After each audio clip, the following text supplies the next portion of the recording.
নমস্কার। আজ আমি তৈরি করছি একটু অন্য ধরনের। দেখুন আমি একটু কি রান্না করছি। দুটো বেল নিয়েছি। এবার বেল দুটোকে আমি এটা দিয়ে আমি ফাটিয়ে নেব।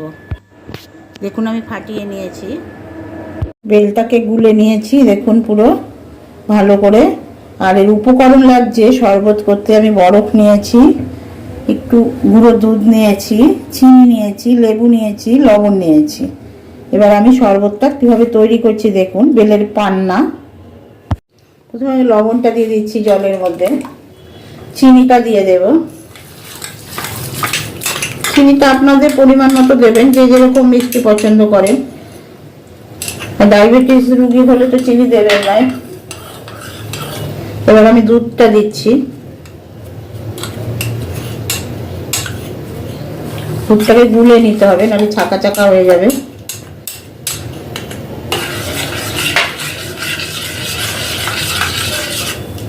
আমার গোলা হয়ে গেছে। এবার আমি এটাকে সরিয়ে নিয়ে এর মধ্যে আমি পান্নার মধ্যে এটাকে আমি ঢেলে দিচ্ছি। চিনিটা একটু সময় লাগবে, গুলে যাবে আস্তে আস্তে। আপনারা চিনিটাকে একটু মিক্সিতে গুঁড়ো করেও নিতে পারেন।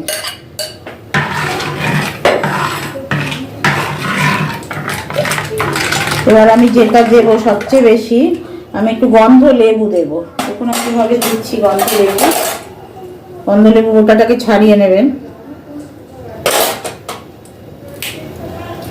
এবার এটাকে আমি ঘষে দেব,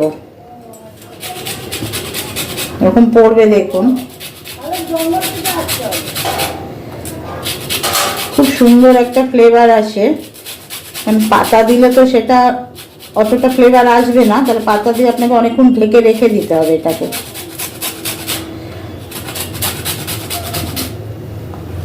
এভাবে একবার গন্ধরাজ লেবু দিয়ে করে দেখবেন বেলের পান্না, খেতে একটা অপূর্ব স্বাদ। এই খোসাটা দেবেন শুধু ঘষে ঘষে খুব সুন্দর করে।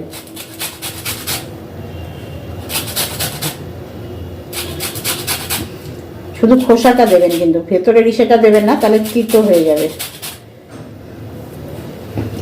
এবার আমি দেব বরফের চাকাগুলো দিয়ে, এটাকে একটু সময় লাগবে, এটাকে একটু চিনিটা একটু মেল্ট হতে। তৈরি হয়ে গেল আমার বেল পান্না, দুধ দিয়ে, দুধ গন্ধরাজ লেবু দিয়ে। এবার আমি একটু গ্লাসে ঢালছি দেখুন। এবার আমি গ্লাসের মধ্যে ঢেলে নিচ্ছি। আমি একটু বরফের চাকাটা দিয়ে দিচ্ছি, খুব ভালো হবে তাহলে।